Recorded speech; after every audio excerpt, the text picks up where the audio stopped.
لیکن اصل میں ان کے فیصلے پہلے ہو چکے ہیں. یہ سارا جو ہے نا لوگوں کو دکھاوے کی سب کچھ ہو رہا ہے. ہمیں افسوس اس بات پہ ہے کہ ایک پیپل پارٹی وہ تھی جو ذوالفقار علی بھٹو کی پیپل پارٹی تھی، جو اس کا خالق تھا، جو انہوں نے 1973 آئین کی بنیاد رکھی. دوسری پیپل پارٹی بے نظیر بھٹو کی پیپل پارٹی تھی، جو کہ جس نے جمہوریت کے لیے اپنی جان کا نذرانہ دے دیا. اس کے ساتھ آپ کے بہت اختلافات ہو سکتے ہیں، ہمارے بھی اس کے ساتھ کافی ایشوز پہ اختلافات ہیں، لیکن کم از کم ہم یہ سمجھتے ہیں کہ انہوں نے جمہوریت کے لیے زندگی دی. لیکن آج کی پیپل پارٹی جمہوریت کو دفن کرنے کے لیے اپنا کردار ادا کر رہی ہے. اور مجھے سمجھ نہیں ہے کہ میاں نواز شریف صاحب جو کہ آج سے 2-3 سال پہلے یا 4 سال پہلے وہ ووٹ کو عزت کے لیے دینے کے لیے روڈوں پہ تھے، جس طرح وہ کمپین چلا رہے تھے اور اس کا ایک ہی نعرہ تھا کہ ووٹ کو عزت دو. میاں صاحب وہ ووٹ کو عزت کہاں گیا؟ 8 فروری کو آپ کو اصولی فیصلہ کرنا چاہیے تھا، آپ کو اس حکومت کا حصہ نہیں بننا چاہیے تھا. پر لوگ یہ سمجھتے کہ ہاں میاں نواز شریف جو ہے نا کم از کم اصولی سیاستدان ہے. یہ اس قسم کے اقتدار کو آپ نے کیا کرنا ہے جو آپ کو منت و ترلوں کی اور پاؤں پڑنے کی بنیاد پہ جو نا آپ کو اقتدار ملی ہے؟ آپ کے پاس کوئی اختیار نہیں ہے کہ آپ کوئی فیصلہ کر سکے بغیر پوچھ کے.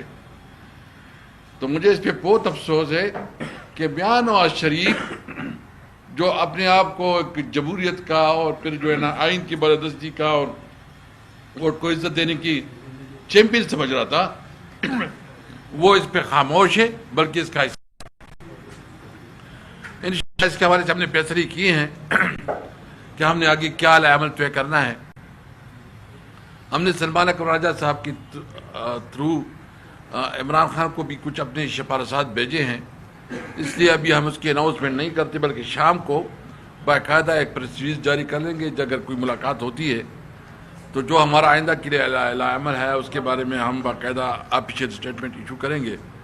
لیکن ایک بات طے ہے کہ ہم ہر صورت میں جمہوریت کے لیے، آئین کی بالادستی کے لیے اور اپنی بنیادی حقوق کے لیے عوام کے پاس بھی جائیں گے.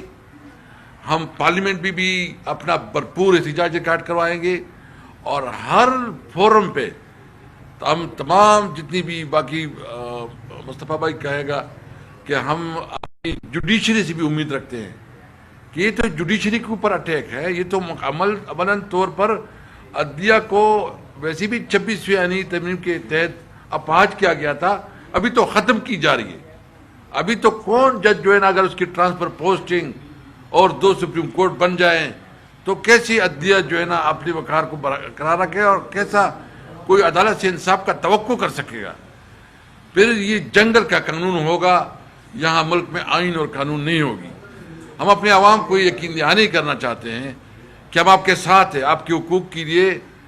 جو ہمارا الائنس ہے تحریک تحفظ آئین پاکستان اور پاکستان تحریک انصاف، انشاءاللہ بھرپور طریقے سے اپنی آواز عوام کے لیے اٹھائے گی اور کسی طور پر اپنے لوگوں کو مایوس نہیں کریں گے. انشاءاللہ صحیح معنوں میں جمہوریت اور قانون کی بالادستی کے لیے اپنی جدوجہد کو آگے بڑھائیں گے. مصطفیٰ صاحب. بسم اللہ الرحمن الرحیم. اس بات میں تو کسی پاکستانی کو کوئی شک اور شبہ نہیں ہے کہ پچھلے چند سالوں سے اس ملک میں ایک جبر کا نظام نافذ ہے. اس جبر کے نظام میں آئین کے اندر دیے گئے انسانی حقوق، عدلیہ کی آزادی، میڈیا کی آزادی، یہ تمام چیزیں جو پاکستانی شہریوں کے لیے آئین نے گارنٹی کی تھیں، ان سب کو تاراج کر دیا گیا. اور 27ویں آئینی ترمیم جو اب لے کے آنے کی بات کی جا رہی ہے اور اس کے خد و خال بلاول صاحب کی ٹویٹ کے ذریعے ہمیں پتہ چلے ہیں، یہ وہ باتیں ہیں کہ خدا نخواستہ اس ملک کی بنیادوں کو ہلا دیں گے. اگر آپ نے کانسٹیٹیوشنل کورٹ کا قیام کرنا ہے تو پھر کانسٹیٹیوشنل بینچ بنانے کی کیا ضرورت تھی؟ آپ نے جس وقت 26ویں آئینی ترمیم کے تحت کانسٹیٹیوشنل بینچز بنائے تو ساری قوم کے سامنے آپ نے یہ مقدمہ رکھا کہ پاکستان میں انصاف کی فراہمی اس سے بہتر ہو جائے گی. تو اگر انصاف کی فراہمی بہتر نہیں ہو سکی، پاکستان کے لوگوں کو بر وقت انصاف نہیں مل سکا، تو آج آپ مکمل طور پر اس عدلیہ کو تائب کرنے کے لیے ایک نئی کانسٹیٹیوشنل کورٹ بنا رہے ہیں جس کی ریٹائرمنٹ کی ایج سننے میں آ رہا ہے کہ 70 سال رکھی جا رہی ہے. یعنی کہ آپ جج صاحبان کے لیے ایک ٹیمپٹیشن کریٹ کر رہے ہیں، ایک لالچ کریٹ کر رہے ہیں کہ جو حکومت کی لائن ٹو کرے گا، جو حکومت کے خلاف فیصلے نہیں دے گا، اس کے لیے آگے ایک نوکری موجود ہے. اگر وہ حکومت کو خوش رکھے گا اور بھلے وہ اپنی 65 سال کی عمر میں ریٹائر ہو جائے، ہم انشور کریں گے 27ویں ترمیم کے ذریعے کہ اس کو مزید 5 سال کانسٹیٹیوشنل کورٹ میں ملے. یہ عدلیہ کے ساتھ آپ کیا کھلواڑ کر رہے ہیں؟ پھر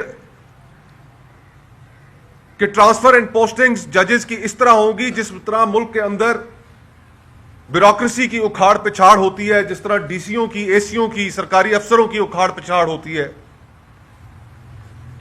کون سے ملک کی عدلیہ میں اس چیز کی اجازت ہے کہ اگر آج آپ کو اسلام آباد ہائی کورٹ یا لاہور ہائی کورٹ کے ججز کے کچھ فیصلے پسند نہیں آئیں گے یا پشاور ہائی کورٹ کے، تو آپ انہیں اٹھا کر کسی کو کوئٹہ پھینکیں گے، کسی کو گوادر پھینکیں گے، اور جن کے فیصلے وہاں پر آپ کو پسند نہیں آئیں گے آپ ان کو اٹھا کر کسی اور جگہ ٹرانسفر کر دیں گے.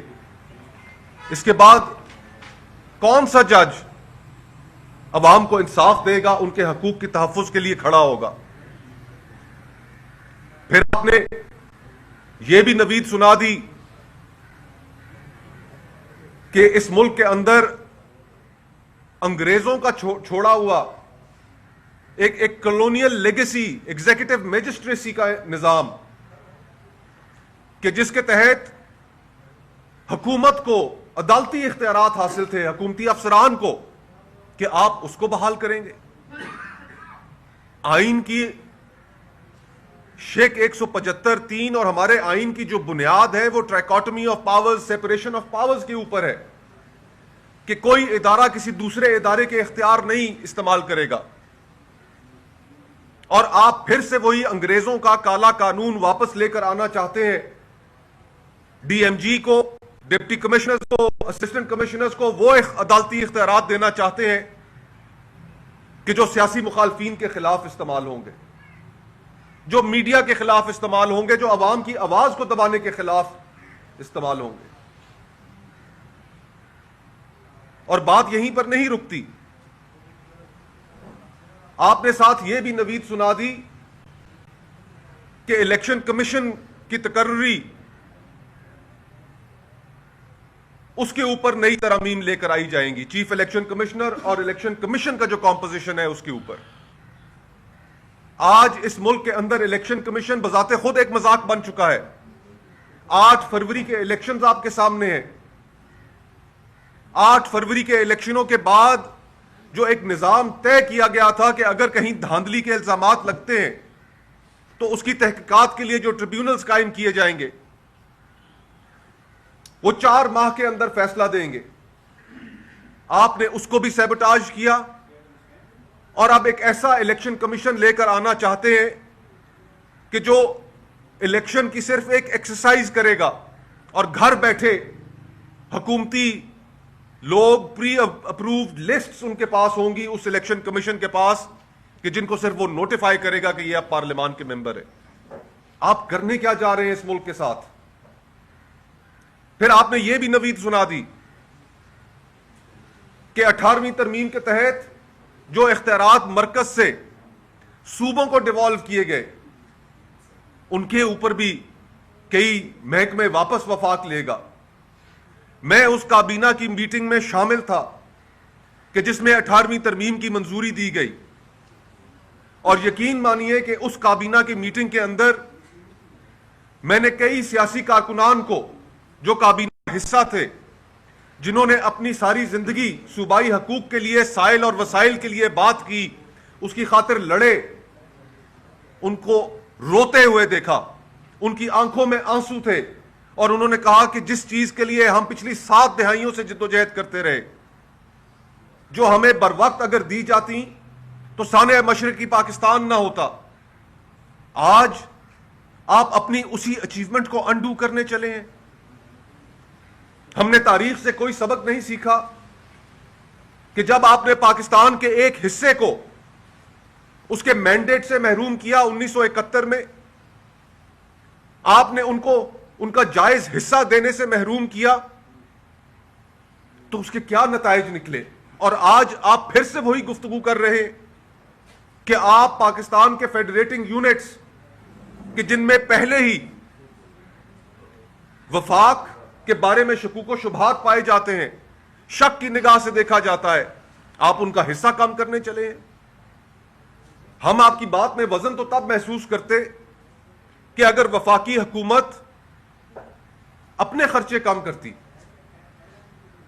اگر صدر ہاؤس کا خرچہ بڑھ جاتا ہے، اگر وزیر اعظم ہاؤس کا خرچہ بڑھ جاتا ہے، اگر وزراء کی تنخواہیں بڑھ جاتی ہیں، اگر اسپیکر نیشنل اسمبلی اور چیئرمین سینٹ کی تنخواہیں بڑھ جاتی ہیں، آپ نے جو سفید ہاتھی پال رکھے ہیں، آپ کی جو شاہ خرچیاں ہیں، جب آپ وہ خود کم نہیں کرتے تو آپ صوبوں سے ان کا حصہ کیسے چھین سکتے ہیں؟ یہ وفاق کو کمزور کرنے والی باتیں ہیں۔ پھر آپ نے یہ بھی نوید سنا دی کہ آرٹیکل 243 243 کہ جس کے تحت وفاقی حکومت کو کمانڈ اینڈ کنٹرول حاصل ہے آرمڈ فورسز کا، جس کے تحت سروسز چیف کی تقرری ہوتی ہے، کہ اس کے اندر بھی امینڈمنٹ ہونے جا رہی ہے۔ کیا امینڈمنٹ ہونے جا رہی ہے؟ اس ملک کو آپ کیا بنانا چاہتے ہیں؟ ہماری 76 سالہ تاریخ میں اس ملک میں اسٹیبلشمنٹ کا سیاست کے اوپر جو اثر رہا، آج کے دور میں بھی جو اثر ہے، اس کو سامنے رکھتے ہوئے اگر آپ 243 میں ترمیم کریں گے تو آپ ملک کی بنیادیں اور ملک کا جو سٹرکچر ہے اس کو ایک دفعہ پھر سے تبدیل کر دیں گے، اور اس طرح سے تبدیل کریں گے۔ اب جو باتیں ہماری سننے میں آ رہی ہیں، یہ ظاہری بات ہے جب اس کا ڈرافٹ سامنے آئے گا تو پتہ چلے گا، لیکن جو اسپیکولیٹو گفتگو ہو رہی ہے اس میں یہ کہا جا رہا ہے کہ کمانڈر ان چیف کا ایک نیا عہدہ کریٹ کیا جائے گا، joint chief of army staff کا عہدہ ختم کر دیا جائے گا، اور سپریم کمانڈ جو پاکستان کے آئین کے تحت اس وقت صدر پاکستان کو حاصل ہے، اس کے ساتھ بھی چھیڑ چھاڑ کی جائے گی۔ تو پھر یہ آپ ملک کس کے حوالے کر رہے ہیں؟ کہاں گئی وہ سویلین سپریمیسی کی باتیں؟ کہاں گئی آئین اور قانون کی سپریمیسی کی باتیں؟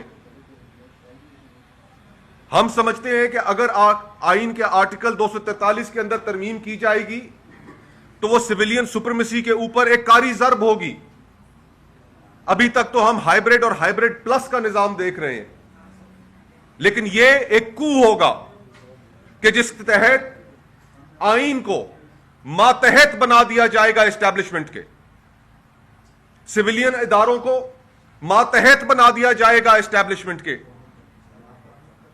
ہم نے 26ویں ترمیم کے اثرات دیکھے، یہ 27ویں ترمیم کے خدا نخواستہ وہ اثرات ہوں گے کہ جو اس ملک کی نہ صرف بنیادیں ہلائیں گے بلکہ عوام اس سوشل کانٹریکٹ کو، اس معاہدے کو ماننے سے ہی انکار کر دیں گے۔ اور ہم بطور اپوزیشن اس طرح کی 27ویں ترمیم جو ملک کے ساتھ کھیلے گی، کھلواڑ کرے گی، ہم کسی بھی صورت اس کو پاس نہیں ہونے دیں گے۔ ہم ہر حد تک جائیں گے، اس میں وکلاء کمیونٹی ہو، سول سوسائٹی ہو، میڈیا آرگنائزیشنز ہوں، ان سب سے رابطہ کریں گے اور ہم یہ بھی توقع کرتے ہیں کہ باضمیر جج صاحبان وہ بھی سامنے آئیں. انڈیا کے اندر وہاں پر ایک پریسیڈنٹ موجود ہے کہ جس میں سپریم کورٹ کے جج صاحبان نے وہاں پر اسی طرح کا کھلواڑ جب ہونے جا رہا تھا تو انہوں نے ایک پریس کانفرنس کی اور اس پریس کانفرنس میں اپنا موقف وہاں کے لوگوں کے سامنے رکھا. یہ جو کوڈ آف کانڈکٹ ہے یہاں پر اس کی کوئی ویلیو نہیں رہ گئی. یہ مہینہ ہمارے لیے بہت اہم ہے. انپریسیڈنٹڈ وقت سے ٹائم سے ہم گزر رہے ہیں اور یہ انپریسیڈنٹڈ ٹائمز انپریسیڈنٹڈ ایکشنز کا تقاضا کرتے ہیں. ہم نے اس ملک کے ہر طبقے کے ساتھ بہت قلیل وقت میں ٹائم از آف ایسنس کہ جس میں ہم نے اس ناجائز حکومت اس ناجائز پارلیمان کو یہ قدم اٹھانے سے روکنا ہے. جیسے اسپیکر صاحب نے کہا ہم نے آج اپنی میٹنگ کے اندر اس حوالے سے بہت سی چیزیں ڈسکس کی کہ ہم کیا کیا قدم اٹھا سکتے ہیں. ہم صرف انتظار کر رہے ہیں کہ اگر تحریک انصاف کے کچھ رہنماؤں کی عمران خان صاحب سے ملاقات ہو جاتی ہے تو ان کا بھی ان پٹ لے کر اس کو اناؤنس کیا جائے. ہم نے ایک واضح پلان تیار کیا ہے آنے والے ہفتوں کا آنے والے دنوں کا کہ جس میں ہم بھرپور مزاحمت کے ذریعے اس 27ویں آئینی ترمیم کو چیلنج کریں گے. اس کے راستے میں ایک رکاوٹ بن کر کھڑے ہوں گے اور وہ پلان انشاءاللہ آج شام کو یا کل آپ کے سامنے ہم لے کر آئیں گے, آپ کے سامنے رکھیں گے اور عوام سے بھی تجاویز طلب کریں گے اس دوران کہ کس طریقے سے ایک بھرپور مزاحمت کی جا سکتی ہے 27ویں آئینی ترمیم کے خلاف. بہت بہت شکریہ. زبیر عمر صاحب.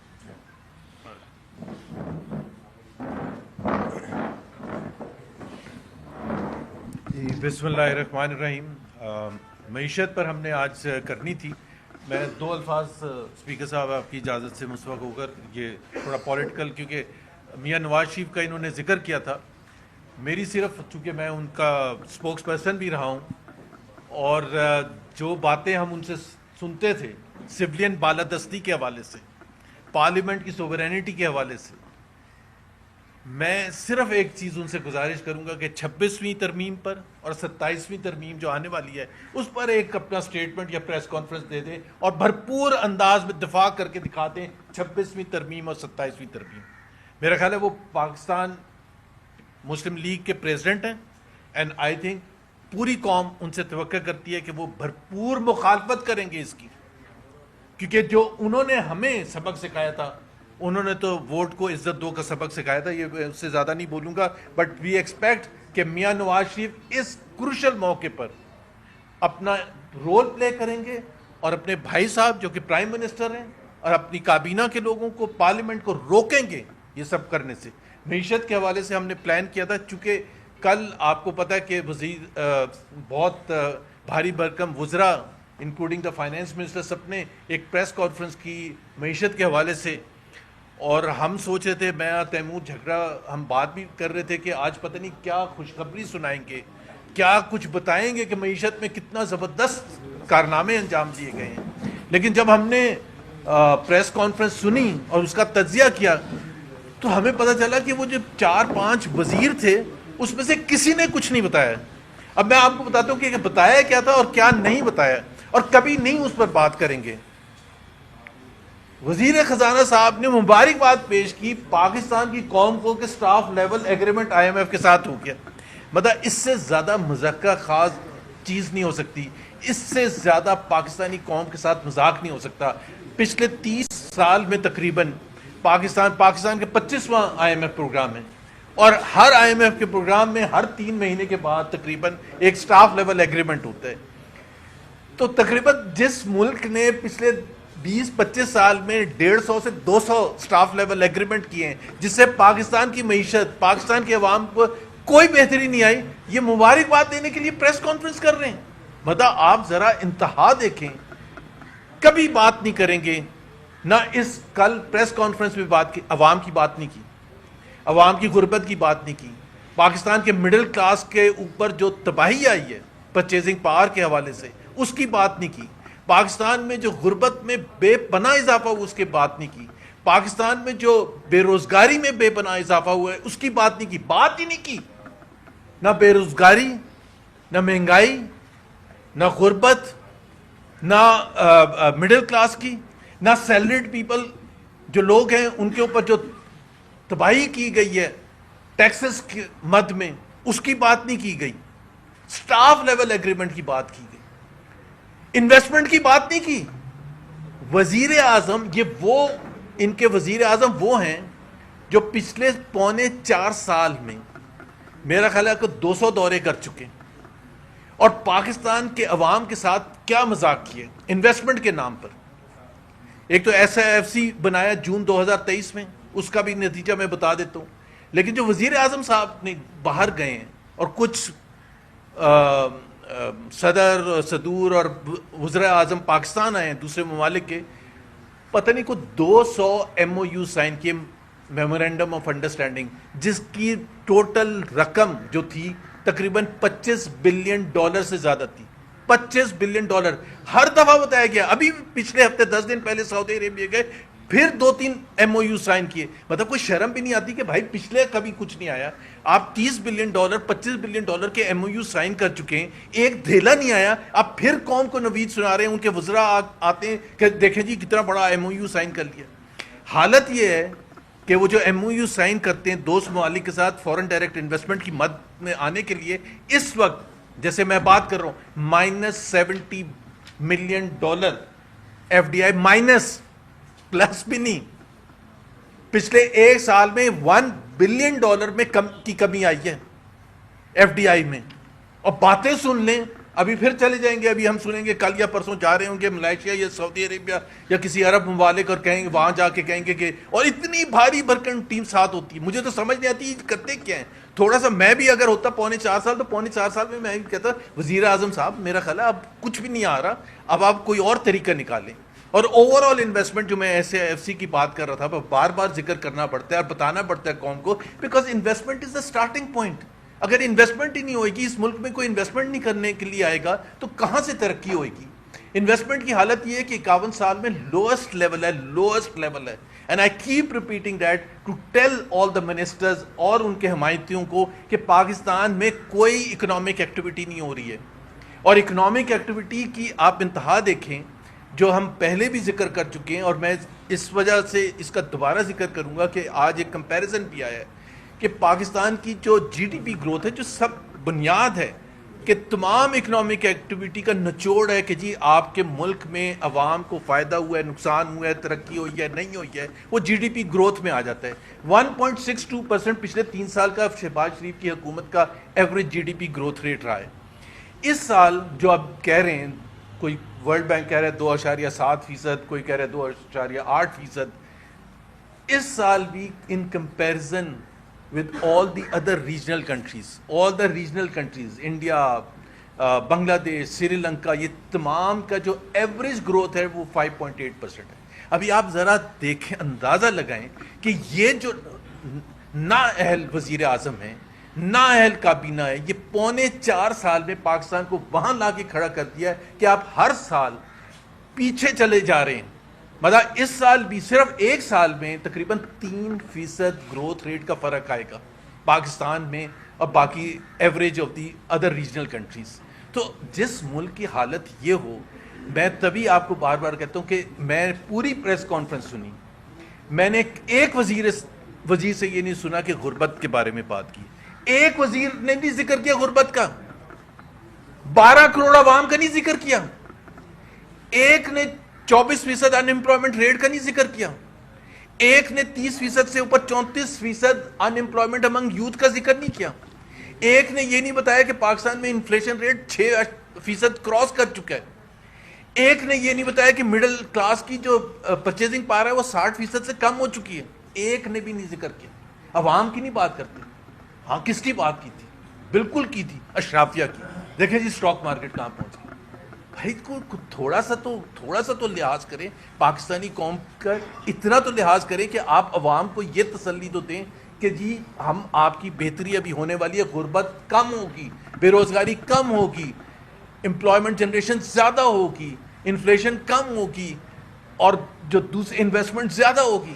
کوئی ایک اشاریہ نہیں. سرکولر ڈیٹ میں صرف جگہ صاحب ایک میں ذکر کر دوں, سرکولر ڈیٹ کی پاور منسٹر نے بات کی تھی. ایک تو 4.25 سال میں وہ بھی آئے, پرائیویٹائزیشن منسٹر بھی تھے. 4.25 سال میں آپ اسٹیٹ انسٹیٹیوشنز کا حال جو مصطفیٰ نے تھوڑا سا ذکر کیا, 1 ٹریلین روپیز کے لاسز کراس کر چکے ہیں.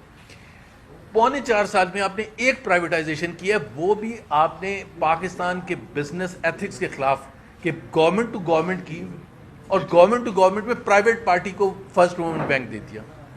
ابھی آپ خود اندازہ لگائیں کہ یہ کتنا ظلم ہے. سرکولر ڈیٹ کم کر دیا. کم کیسے کیا؟ 1.3 ٹریلین روپیز کا آپ نے بینکوں سے لون لیا, ان کو 600 ملین روپیز کا انٹرسٹ انکم جنریٹ ہوگی, اور وہ سارا بوجھ عوام پر لاد دیا. تقریباً پتہ نہیں کتنے روپیز پر یونٹ کا اضافہ اگلے 6 سال تک عوام برداشت کرے گی. تو یہ ایک مختصر جائزہ تھا جو کل انہوں نے وہ کیا تھا. باقی NFC ایوارڈ اور دوسری چیزوں پر جھگڑا صاحب بات کریں گے. تھینک یو, بہت بہت شکریہ جی. میں اس میں ایڈ کرتا ہوں, اور آخر میں جو سب سے امپورٹنٹ پوائنٹ ہے وہ NFC کا جو ہے وہ کہتا ہوں, لیکن جو زبیر صاحب نے باتیں کی ہیں اس میں میں 2-3 چیزیں ایڈ بھی کرنا چاہتا ہوں. سب سے پہلے تو یہ کہ واقعی جس طریقے سے کل یہ پریس کانفرنس اناؤنس ہوئی, ہمارے خیال میں تو یہ حکومت جو تقریباً 4 سال ابھی رہی ہے, کہ یہ کوئی اپنا پرفارمنس سکور کارڈ بتا رہے تھے کہ ہم پاکستان کو یہاں سے یہاں لے گئے, اور کوئی میرے خیال میں یوٹیوب پہ 1 گھنٹہ 28 منٹ کی ویڈیو پڑی تھی, اور وہ دیکھ کے میں حیران ہوں کہ 6-7 وزیر ہیں, کسی نے کچھ کہا ہی نہیں. لگتا ہے کسی نے زبردستی ان کو بٹھایا تھا کہ جا کے کہو کہ اکانومی پہ بات کرو, کیونکہ بڑی تنقید ہو رہی ہے. اب کچھ کہنے کا نہیں ہے. ان سب نے جو ہے وہ ایک نے 10-10 15-15 منٹ کی سلائیڈز دکھائی ہیں, ایک کے پاس بھی کچھ کہنے کا کچھ نہیں تھا. جیسے زبیر صاحب نے کہا, نہ غربت کی بات, نہ مہنگائی کا کوئی توڑ لانے کی بات, نہ بے روزگاری کی بات. سب اپنے سوٹ اور ٹائی پہن چکے ہیں کیونکہ ان کو تو فرق پڑتا نہیں ہے. FBR چیئرمین صاحب نے بات کی کہ پتہ نہیں کیا ٹیکس ریفارمز آ گئے. ٹیکس ریفارمز تو ہمیں پتہ ہے کہ کیا آئے ہیں, کیونکہ ٹیکس دینے کے بعد آنسو جو ہے وہ نکلتے ہیں.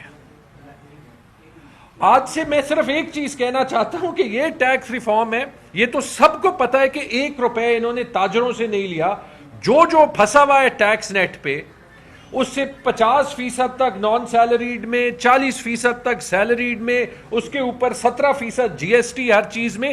یعنی آپ 3 روپے کا کام کرتے ہیں, 2 روپے آپ سرکار کو دیتے ہیں اگر آپ ٹیکس نیٹ میں ہیں.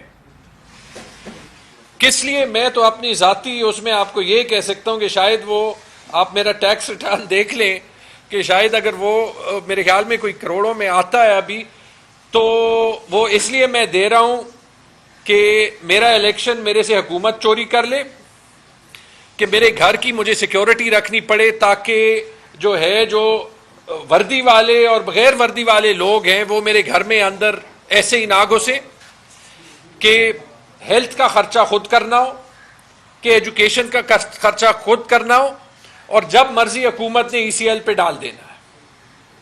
اس سب کے لیے ہم جو ہے وہ ٹیکس دے رہے ہیں. کہتے ہیں کہ بڑے ٹیکس ریٹرن بڑے ہیں, کہ تقریباً 5.9 ملین ٹیکس ریٹرن لوگوں نے فائل کیے. اس میں آپ دیکھ لیں تقریباً 40% لوگوں نے ٹیکس دیا ہی نہیں ہے, صرف کاغذ بھرا ہے. اور سب سے مزیدار بات, ان کے ایک سپوکسمین ہیں, انہوں نے بات کی کہ دیکھیں یہ تنخواہ دار طبقہ جو ہے, آپ کی ہماری بات کرتے ہیں کہ جو تنخواہ دار طبقہ ہے یہ ویسے روتے ہیں, ان کے ٹیکس کا تو کوئی خاص مطلب ہی نہیں ہے, کہ ان کا سارا ٹیکس صرف 500 ارب بنتا ہے, جبکہ ہماری ٹوٹل ریونیو کریکشن تو جو ہے وہ کوئی 13,000-14,000 ارب ہے, تو 5% بھی نہیں بنتا. تو اورنگزیب صاحب اگر 5% بھی نہیں بنتا, صرف 500 ارب ہے, اور یہ بے معنی ہے, تو مہربانی کر دیں آدھا کر دیں نا, تاکہ آپ کے لیے تو مقصد نہیں ہے, ہمارے لیے تو 50% ٹیکس دے کے بس ہو گئی ہے. پھر اسی لیے تو جو ہے وہ یہ لوگ جاتے ہیں. یہ ایک کنفیوز حکومت ہے, یہ ایک نااہل حکومت ہے, یہ ایک انلیجٹمیٹ حکومت ہے. یہ جو کل کی پریس کانفرنس تھی اور یہ جو 27ویں آئینی ترمیم ہے, یہ ان کی ہار ماننے کی ایڈمیشن ہے. اس سے بہتر ہے یہ ریزائن کر کے یہ ملک چھوڑ دیں. جو ان کے ہائیبرڈ ماسٹرز ہیں وہ ان سے ریزائن کرا دیں, ان کا نام بھی جو ہے وہ یہ خراب کر رہے ہیں. یہ ملک ان سے ٹھیک نہیں ہونا, اور نہ یہ ترامیم پہ ترامیم کر کے آئین کا بیڑا غرق کر کے جو ہے وہ یہ لوگوں کی تنقید ختم ہونی ہے. یہ جو میں کنفیوز ہونے کی بات کر رہا ہوں, اتنا انہوں نے ریفارم کر لیا کہ 4 سال بعد انہوں نے 8 کمیٹیاں اور بنا دی, اور جو کمیٹی ٹیکس کو دیکھ رہی ہے وہ کہہ رہی ہے کہ ٹیکس کم کرو, کہ انکم ٹیکس زیادہ ہے, کمپنیوں پہ سپر ٹیکس زیادہ ہے, جی ایس ٹی زیادہ ہے, ڈیویڈنڈ پہ جو ہے وہ ٹیکس زیادہ ہے, یہ سارا کم کرو ورنہ انویسٹمنٹ ساری جاری ہے. یہ اخباروں میں آیا تھا, آپ سب نے رپورٹ کیا تھا. تو اگر یہ اصلیت ہے تو آپ ہم سے کیوں 50% ٹیکس دے رہے ہیں؟ کنفیوژن کی انتہا ہوتی ہے. اچھا, پاور منسٹر نے کہا کہ پتہ نہیں پاور میں کیا کیا ریفارم ہو گیا. آپ مہربانی کریں اسلام آباد سے باہر جائیں, یہ قریب خیبر پختونخوا ہے, کسی کے پاس پاور ہے ہی نہیں. وہ کہتے ہیں کہ پرائیویٹائزیشن ہم نے کرنی ہے. آپ مجھے بتا دیں, ایک سوال ہے, پیسکو وفاقی ادارہ ہے, 100 ارب روپے سے زیادہ وہ جو ہے وہ خسارہ ہوتا ہے اس کا ہر سال. آپ اس کی کیا پرائیویٹائزیشن کریں گے؟ کون اس کو لے گا؟ وہ خسارہ کون برداشت کرے گا؟ اس میں جو انویسٹمنٹ کرنی ہے جو وفاقی حکومت نہیں کر رہی, کون وہ کرے گا؟ لوگ تو اپنے میٹر پھینک کے سولر پہ جا رہے ہیں, اور سولر پہ آپ کی یہ اسٹریٹجی ہے کہ آپ لوگوں کو کہہ رہے ہیں کہ سولر بھی نہ لگاؤ, یعنی آپ کو بجلی کا حق بھی نہیں ہے. وفاقی سسٹم دیتی نہیں ہے, دیتی ہے تو 60 70 80 روپے یونٹ, اور اگر اس کے بجائے آپ سولر پہ جائیں تو کہتے ہیں کہ سولر آپ نہیں لگا سکتے. یہ جو نیٹ میٹرنگ کے ریٹ تھے یہ نئے گاہک کے لیے آدھے کر دیا, اور میرے خیال میں ابھی پرانے کے لیے کرنے کا پروپوزل 5ویں 6ٹھی بار جو ہے وہ یہ لے جا رہے ہیں. یہ طریقہ یہ ایسے ہے جیسے آپ کو یاد ہوگا جب موبائل فون آ رہے ہیں تو آپ کہیں کہ جی جو پی ٹی سی ایل کے لینڈ لائن ہیں ان کو ہم نے بچانا ہے, تو کوئی موبائل نہ لے, موبائل پہ ٹیکس لگاتے ہیں, موبائل کمپنیز کو آنے نہیں دیتے تاکہ پی ٹی سی ایل خسارے میں نہیں جائے. آپ لوگوں کو جو ہے وہ بجلی نہیں دے رہے, ان کو سولر کا موقع نہیں دے رہے, تاکہ آپ خود جو ہے جو خسارہ آپ نے جو ہے وہ سارے ان ڈسکوز میں پیدا کیا کہ وہ آپ جو ہے وہ کسی طریقے سے ختم کر لیں, اور وہ بھی ختم نہیں ہو رہا. جیسے زبیر صاحب نے کہا, ایک انہوں نے بات کہی کہ ہم نے سرکولر ڈیٹ کا کچھ کیا, اس کے لیے ہم نے قرضہ لے لیا. جی قرضہ لے لیا اور وہ آپ پہ ڈال دیا. جیسے زبیر صاحب نے کہا میرے خیال میں 3.5 روپے یونٹ, وہ انہوں نے کہہ دیا کہ 6 سال کے لیے آپ دیں گے تاکہ وہ قرضہ جو ہے وہ آپ اور میں پے آف کر سکیں. پھر سلمان صاحب آئے, انہوں نے رائٹ سائزنگ کی بات کی. وہ میں 15 منٹ سن رہا تھا, انہوں نے کہا پرائم منسٹر صاحب کو اتنی میٹنگز, اتنی پریزنٹیشن دے دی, پھر اتنی ڈپارٹمنٹس کی دے دی, پھر اتنی ڈپارٹمنٹس کی دے دی. پھر ہم نے ایک بات انہوں نے کہہ دی کہ ہم نے یوٹیلیٹی سٹور ختم کر دیا. یہ انہوں نے نہیں کہا کہ کوئی 1 روپے کا فائدہ ہوا ہے. رائٹ سائزنگ کا مطلب کہ کوئی 1 پیسہ بچایا, جیسے جو ہے وہ مصطفیٰ بھائی کہہ رہے تھے کہ ہم نے تو صرف دیکھا کہ آپ نے خرچہ زیادہ کیا. اور یہ رائٹ سائزنگ وقت مجھے یاد آ رہا تھا کہ کل آپ نے جو ہے وہ اناؤنسمنٹ کی ہے کہ وفاقی ملازمین کی گریڈ 22 کی سیکرٹریز کی 85% ہاؤس رینٹ آپ نے زیادہ کرائی ہے. تو یہ ہم سے ٹیکس اس لیے لیتے ہیں کہ 85% ہاؤس رینٹ جو ہے وہ 22 گریڈ کے ملازمین کی زیادہ کر دیں. اس کے بعد وہ صوبے کریں گے, آپ کا 12 ارب کا اس پہ خرچہ آ جائے, صوبے کر لے تو 122 ارب آ جائے گا, 10 گنا وہ بڑھ جاتا ہے. پھر آپ جا کے آئی ایم ایف کو کہیں گے, پھر وہ آپ کو کہے گا کہ اور ٹیکس بڑھا دو, اور منی بجٹ ڈال دو. تو یہ آپ کا ریفارم ہے. آپ نے یہ نہیں کہا کہ آپ تنخواہوں کا سسٹم کیسے بہتر کر رہے ہیں, آپ نے یہ نہیں کہا کہ آپ پینشن کا سسٹم کیسے بہتر کر رہے ہیں, آپ نے یہ نہیں کہا کہ یہ جو اتنے زیادہ جو ہے وہ ملازمین ہیں جو کہ کام نہیں کرتے کہ ان کو آپ ریٹرین کیسے کیا کریں گے, کیا پلان ہے ان کے لیے. ریفارم تو اس کو کہتے ہیں نا, اس کو نہیں کہتے کہ آپ پہ اور مجھ پہ ٹیکس لگائیں اور لوڈ شیڈنگ 22-23 گھنٹے کی کر دیں. انویسٹمنٹ پہ بات کرنا جی ضروری ہے. انویسٹمنٹ پہ کیونکہ انہوں نے بات ہی نہیں کی, کہ نہ یہ غربت پہ بات کر سکتے ہیں, نہ یہ مہنگائی پہ بات کر سکتے ہیں, نہ یہ بات کر سکتے ہیں بے روزگاری پہ, اور نہ یہ کر سکتے ہیں انویسٹمنٹ پہ. زبیر صاحب ایم او یوز کی بات کر رہے تھے, مجھے صرف ایک ایم او یو کا رزلٹ دکھا دیں. ساری ایس آئی ایف سی کی لیڈرشپ اور پرائم منسٹر کھڑے تھے. البیک چکن کی دکان کا ایم او یو انہوں نے کھولا تھا کہ البیک چکن کی دکان کھولے گی, وہ تو لے آئے. وہ زبیر صاحب $25 ارب بھی چھوڑ دیں ایک, وہ تاکہ ہم البیک چکن تو کھا لیں نا یہاں پہ. البیک وہ سعودی عربیہ میں ملتا ہے. انویسٹمنٹ کی یہ حالت ہے کہ انویسٹمنٹ چھوڑیں. جو ایک گروپ تھا پچھلے 20 سالوں میں, جو ایک دو بڑی انویسٹمنٹ ہوئی تھی, ایک کراچی الیکٹرک میں ہوئی تھی, ایک اتصالات میں ہوئی تھی.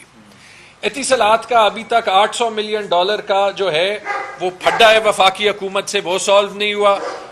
اور آج سے کچھ دن پہلے جو دو انویسٹر جنہوں نے کراچی الیکٹرک میں انویسٹمنٹ کی تھی, انہوں نے نوٹس بھیجا ہے وفاقی حکومت کو کہ ہمارا آپ پہ $2 ارب کا دعویٰ ہے. سعودی اور کویتی جو انویسٹر ہیں, الجمع گروپ میرے خیال میں نام ہے. $2 ارب کا کیوں دعویٰ ہے؟ کیونکہ آپ نے کراچی الیکٹرک کی سیل ہونے ہی نہیں دی, آپ اس میں بار بار مداخلت کرتے ہیں, آپ کسی کو منافع بنانے نہیں دیتے. تو یہ ہے انویسٹمنٹ کا حال. کہاں ہے ایس آئی ایف سی اور کیا انہوں نے کیا اس کے لیے؟ فورن انویسٹمنٹ چھوڑے. گل احمد نے اپنی اپیرل بزنس کو جو ہے وہ بند کر دیا. مینوفیکچرنگ کا یہ حال ہے کہ امریلی سٹیلز نے جو ہے, اور اس ٹائپ کی کتنی کمپنیز نے اپنے 6 مہینوں کے لیے اور ڈکلیئر کر دیا ہے کہ ہم کوئی آپریشنز نہیں چلا رہے. خیبر پختونخوا کی بات کر لیں تو آپ کی ان پالیسیز کی وجہ سے ہر کوئی اپنی انڈسٹریز وہاں پہ جو ہے وہ چھوڑ رہا ہے. میں آگے آتا ہوں جی. ہر چیز کے اثرات جو ہے وہ پڑتے ہیں. اور حالت یہ ہے کہ آپ بجلی کو ٹھیک کر رہے ہیں, آپ کی ایکچولی بجلی کی پیداوار, اس کی کنزمپشن کم ہوئی ہے, اور انڈسٹری میں کم ہوئی ہے, اور ایگریکلچر تو آپ نے اتنا تباہ کر دیا ہے کہ 34% بجلی کی یوٹیلائزیشن کم ہوئی ہے. یعنی 3 میں صرف 2 یونٹس ابھی استعمال ہوتے ہیں. تو آپ مجھے بتا دیں کہ یہ کون سا ریفارم آپ نے اس اکانومی میں کیا ہے, اور اگر یہ آپ کا سکور کارڈ ہے تو آپ کو کیا حق پڑتا ہے کہ کسی اور کے مینڈیٹ پہ آپ اس حکومت میں بھی رہیں اور آپ ملک کا آئینی ڈھانچہ بھی جو ہے وہ تبدیل کر دیں. آخری بات این ایف سی پہ آتے ہوئے, کیونکہ یہ شاید سب سے ضروری بات ہے, کیونکہ یہ 18ویں ترمیم کو واپس کرنے کی بات ہوئی, 27ویں ترمیم کی بات ہوئی. میں نے برما اور نارتھ کوریا اور ایسے ہی کچھ ممالک ہوں گے جس میں اس قسم کی آئینی ترامیم ہوتی ہیں. اتنی بڑی آئینی ترامیم بلاول بھٹو کے ایک ٹویٹ کے ذریعے قوم کو پتہ چلے کہ 2 دن میں وہ 3 دن میں پیش ہو رہی ہے. یہ مجھے بتا دیں کہ یہ کون سے ہائیبرڈ نظام میں بھی ہوتا ہے. این ایف سی میں صوبوں کا شیئر ایسے واپس لینا یہ زیادتی بھی ہے, یہ ممکن بھی نہیں ہے, یہ پاکستان کے لیے خطرناک ہے. اس ملک میں, اور میں ابھی پی ٹی آئی اور ٹی ٹی اے پی کے رہنما کے طور پہ نہیں بول رہا, اس ملک کو اگر آپ نے ایک فیڈریشن سمجھنا ہے, آپ نے یہ سمجھنا ہے کہ چھوٹے صوبوں میں کیا احساسات ہوتے ہیں, کیا سینسٹیوٹیز ہوتی ہیں, اور آپ حقیقت بھی سن لیں. آپ کہتے ہیں کہ وفاق کو جو ہے وہ بڑے کم پیسے ملتے ہیں. یہ آپ دیکھ لیں, یہ میں نہیں کہہ رہا, یہ بزنس ریکارڈر میں آج سے صرف چند دن پہلے حفیظ پاشا صاحب کا آرٹیکل آیا تھا.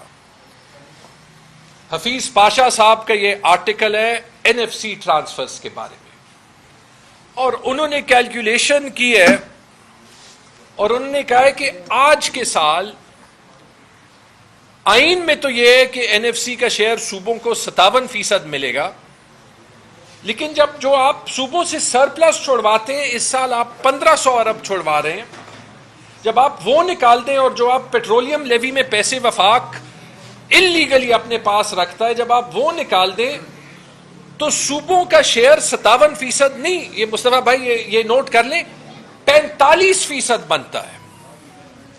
اور پچھلی این ایف سی میں، 7ویں این ایف سی سے پہلے جو فی الحال این ایف سی چل رہی ہے، جو 5ویں این ایف سی اس سے پہلے جو 1997 میں اپروو ہوئی تھی، اس میں صوبوں کا شیئر 49% تھا.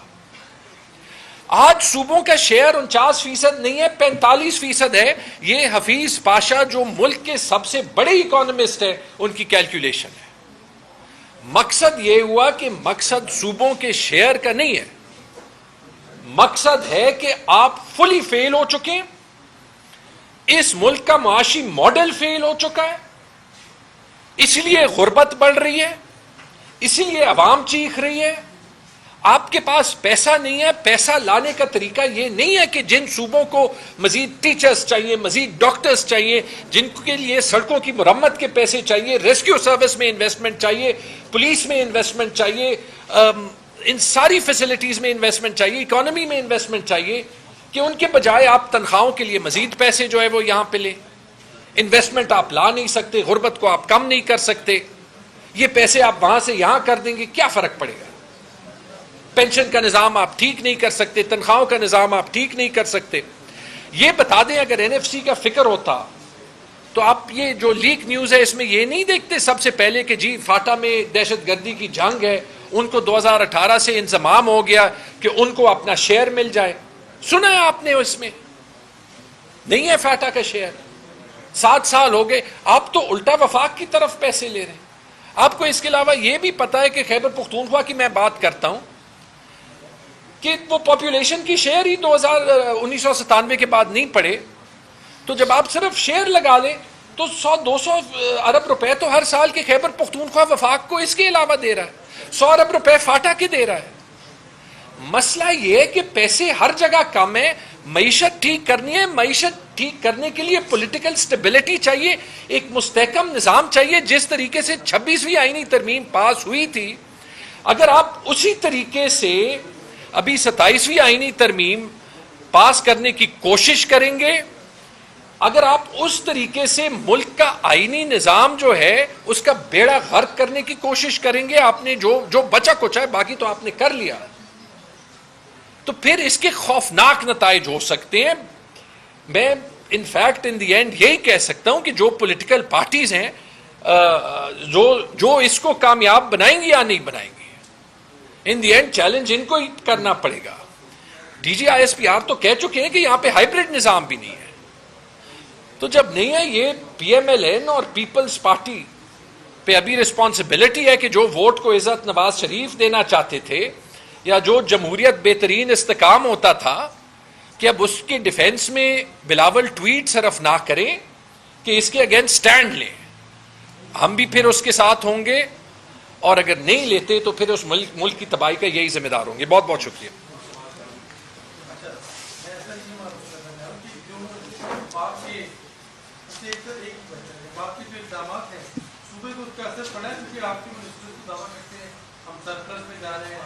تو یہ سرپلس والی بات دیکھیں، یہ چاروں صوبوں نے کیا، میں اس پہ اپنی رائے بار بار دیتا گیا.